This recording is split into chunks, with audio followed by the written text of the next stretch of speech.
आज विश्व हृदय दिवस है, तो क्यों ना हृदय को स्वस्थ रखने की बात हो जाए। न केवल हृदय को बल्कि हमारे संपूर्ण जीवन को स्वस्थ सुंदर कैसे बना सकें, उसके लिए आज हम एक पॉडकास्ट बनाने जा रहे हैं, जिसमें आप हैं हमारे साथ में श्याम जी मुंडरा, जो मेरे भैया हैं, और आप लगभग 70 इयर्स के होने जा रहे हैं और अभी तक दवाइयों से मुक्त जीवन जी रहे हैं और एक बहुत ही खुशहाल जीवन जी रहे हैं। अपने आप से बहुत ही संतुष्ट हैं। जो वो डाइट फॉलो करते हैं, जो वो दिनचर्या फॉलो करते हैं, उससे बहुत ही संतुष्ट हैं। तो क्यों ना हम उनसे, उनके एक्सपीरियंस से कुछ टिप्स लेते हैं कि हम भी कैसे स्वस्थ रहें।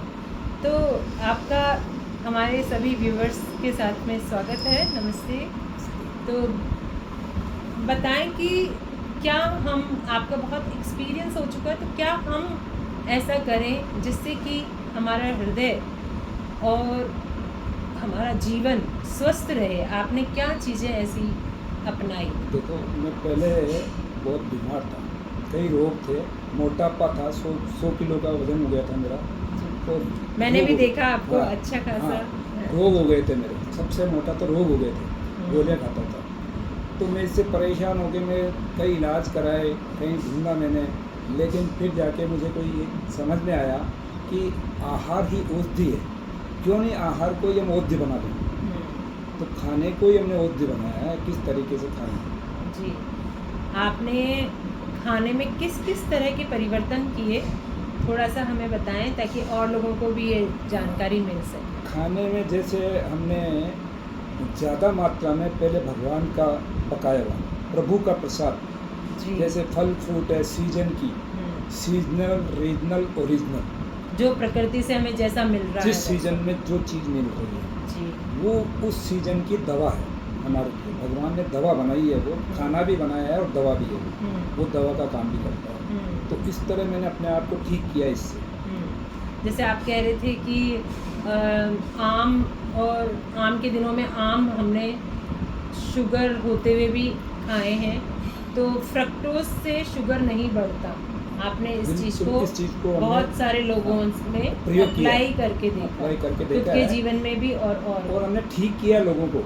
आम खिला के, अंगूर का जूस पिला के लोगों को ठीक किया है। लेकिन खाली आम खिला के भी ठीक नहीं होगा, उसका प्रोसेस है पूरा। कैसे इसके लिए कैसे करना है वो हम एक डिटेल के अंदर बनाएंगे इसको। जी जी जी। तो इसके अलावा जैसे वेट लॉस आपने किया, उसमें मुख्य भूमिका किन चीज़ों की रही? आपने लगभग कितना वेट लूज किया? 30 किलो 30 किलो 6 महीने के अंदर 30 केजी वेट कम किया मैंने। 6 महीने में 30 किलो वेट कम करना अपने आप में बहुत बड़ी उपलब्धि है। 6 महीने में, और दवाइयाँ सारी बंद। 5-7 गोलियाँ जो खाता था वो सब गोलियाँ बंद कर दी।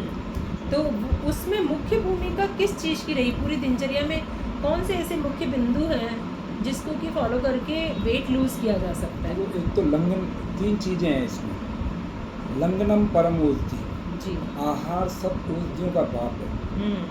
मतलब लंघन, लंघन अगर उपवास, आहार मैंने गलत बोल दिया, उपवास सब औषधियों का बाप है।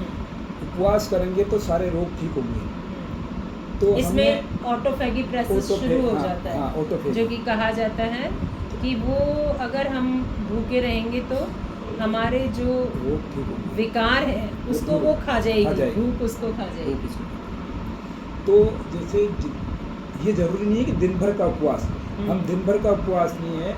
जैसे सुबह से लेके कोई 4 घंटे का उपवास, 8 घंटे का उपवास, 12 घंटे का उपवास, जितना अपनी क्षमता के हिसाब से। हाँ, तो पहले व्यक्ति ऐसे शुरू कर सकता है कि भाई कम से कम 1 घंटा 6 घंटे का उपवास से शुरू कर सकता है कि 6 घंटे हम नहीं खा के रहें, तो भी एक उपलब्धि होगी। फिर जब 6 घंटे फॉलो हो जाए तो उसके बाद तो आप मैक्सिमम कितना उपवास कर चुके हैं? कितने टाइम का? ऐसे तो मैं रोज ही उपवास करता हूँ। सुबह 4 बजे उठ के और 9 बजे तक तो कुछ भी पानी की एक बूंद भी नहीं लेता हूँ। 9 बजे मेरा पहला ड्रिंक होता है नींबू की चाय। और वैसे ये गलत है, वैसे तो ग्रीन पत्तों का जूस होता था। अभी नींबू की चाय तो मैंने थोड़ी अलग कारण से चालू कर दी।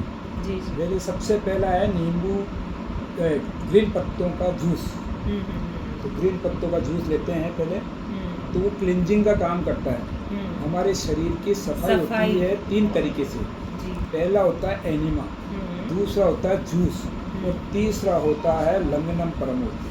इनसे शरीर के अंदर की सफाई होती है, इससे ही रोग ठीक होते हैं, इससे ही वेट कम होता है। इससे ये वेट करने का सिद्धांत, कम करने का सिद्धांत नहीं है, वेट तो ऑटोमेटिक कम होगा, ये रोग ठीक करने होंगे इससे।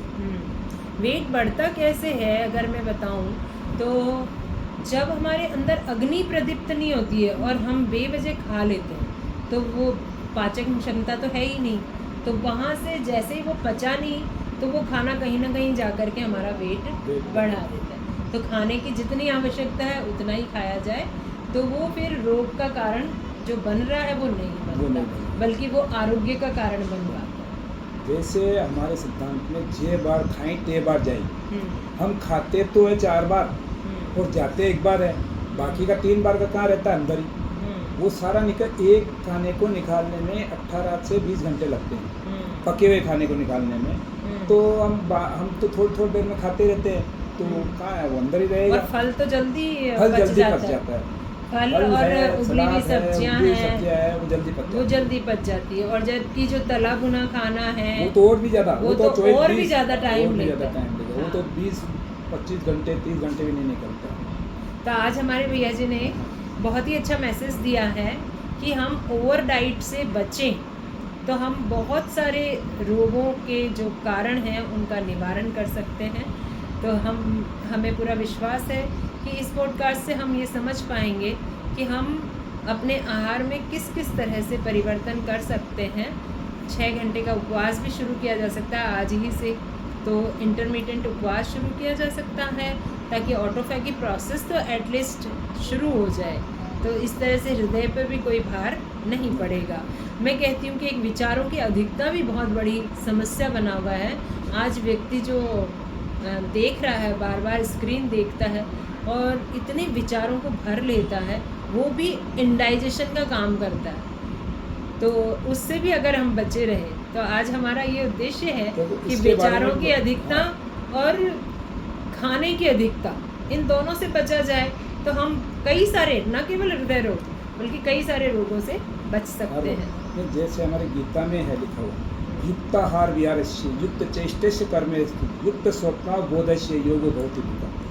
युक्त आहार और फिर व्यवहार और फिर व्यापार, अगर इन सब कुछ सही तरीके से हम करेंगे तो भी रोगों से दूर रहेंगे। बिल्कुल। फिर हमारे गीता में लिखा हुआ है, आयु सत्तुलारोग्य प्रीति विवर्तना रस्या स्निग्धा स्थिर आहार हृदय प्रिया। ये सारे श्लोक गीता से ही आते हैं। इनमें सब लिखा हुआ है कि आयु को बढ़ाने वाला, बल को बढ़ाने वाला, वीर्य को बढ़ाने वाला, ओज तेज को बढ़ाने वाला ऐसा कौन सा भोजन जिसमें रस हो, चिकनाई हो, नारियल पानी, श्रीफल। भगवान ने हमें ये किसी भी कहीं भी माता जी के ले जाते हैं या किसी भी शुभ काम में देते हैं श्रीफल, लेकिन हमें तो खाली श्रीफल देने का ही विधान रह गया, उसको यूज में लेना है मेन। तो वो यूज में लेंगे तो निरोगी रहेंगे। ऐसा करके ऐसे तो अंत में यहाँ पर हम बात ख़त्म करेंगे। हमारे भैया कहते हैं, हम सब जानते इस बात को कि भगवान की बनाई हुई हम सब मूर्त, उसी को ढंग से चढ़ाओ। जो आहार लेना है वो भगवान को अर्पित करने जैसा लेना है। अत्यधिक खुद पे अत्याचार ना करें तो हम आसानी से रोगों से बच सकते हैं। धन्यवाद, आपका बहुत बहुत धन्यवाद।